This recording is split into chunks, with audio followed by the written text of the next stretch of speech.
Have you ever eaten something and just felt off? And you start to wonder, am I allergic to that? Well, you're definitely not alone. But here's the thing, the lines between a food allergy, a food intolerance, and something like celiac disease get really blurry for a lot of us. So today, we're going to clear up that confusion and figure out what might really be going on.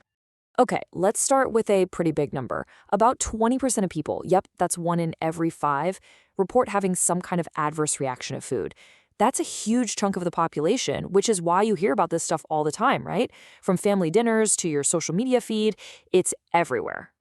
But, and this is a big but, here's where it gets interesting. Out of all those people who think they have a food allergy, the science shows that less than 2% actually have a medically confirmed one. Now, that's a massive gap between what we feel and what's actually happening. This isn't about dismissing your symptoms at all. It's about digging deeper to find the real cause. So, here's our game plan. First, we're going to tackle the great food mix-up and get our terms straight. Then, we'll unmask the real difference between an allergy and an intolerance. After that, we'll walk through how you actually get a proper diagnosis. We'll also look at the special case of celiac disease, and we'll finish up with the most important takeaways and some brand new prevention strategies. Let's do this. All right, first up, the great food mix-up. You know, to really understand what's going on, we have to start with the right language. Getting the vocabulary down is honestly the first, most important step to getting some clarity. So let's start with this big one, food hypersensitivity. Think of this as the giant umbrella that covers everything else. Basically, if you eat a certain food and it consistently makes you feel bad, that reaction falls under this category. At this stage, we're not even worried about why it's happening, just that it is happening. Okay, now we get to the real heart of the confusion, an allergy versus an intolerance. They can sometimes feel the same, right? Maybe you get an upset stomach or some bloating, but what's happening on the inside of your body? Totally, completely different. They are two very different culprits. This table lays it out perfectly. On one side, you've got a food allergy. That's your immune system going into full-on attack mode. It mistakes a harmless food protein for a dangerous invader, and the reaction is usually fast. We're talking minutes to maybe a couple of hours. On the other side, you have food intolerance. This has nothing to do with your immune system. It's a digestive problem. Your body just can't break something down. The reaction is usually slower, and it often depends on how much of the food you ate. And the classic example of an intolerance that most of us know is lactose intolerance. See, this isn't an immune attack. It's a mechanical problem. Your body is supposed to make an enzyme called lactase to break down lactose, the sugar in milk. If you don't make enough of it, the lactose just sits in your gut and ferments, which causes all that discomfort. It's a processing issue, not a 5-alarm immune system fire. Okay, so you suspect you might have a food allergy. How can you be sure? This is so important because getting a real, actual diagnosis is critical. Just guessing can be not just unhelpful, but actually dangerous. So let's look at the right way to get an answer. Now, this is a huge one. This quote right here goes against what so many of us believe. It's pulled from medical guidelines, and it's blunt. A standard blood test from your family doctor cannot, on its own, diagnose a food allergy. All a positive test shows is something called sensitization. That just means your body has created antibodies against a food. But guess what? Lots of people are sensitized to foods they eat every day with zero problems. It's a clue for sure, but it is not the final answer. So what is the right path? Well, it's a careful, step-by-step investigation. It starts with your doctor taking a really detailed history and having you keep a food diary to spot any patterns. If an allergy still seems likely, you might try a supervised elimination diet. If symptoms improve, then you get a referral to a specialist. And that specialist might recommend what's called the gold standard, a food provocation test. That's where you actually eat a tiny bit of the food in a super safe clinical setting to see what happens. And why is it so important to follow these steps?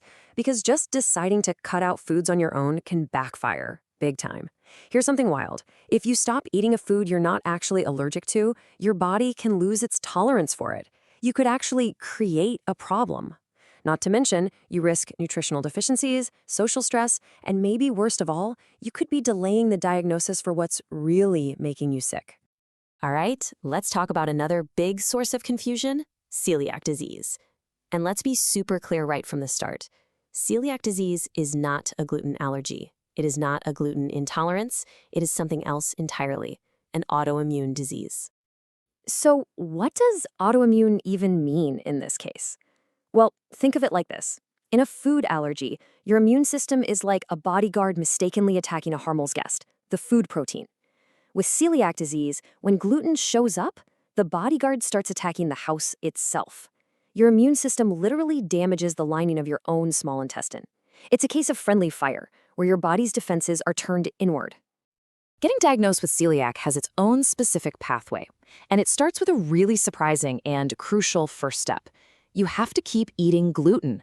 I know, it sounds backwards, but if you cut it out before the test, you can get a false negative.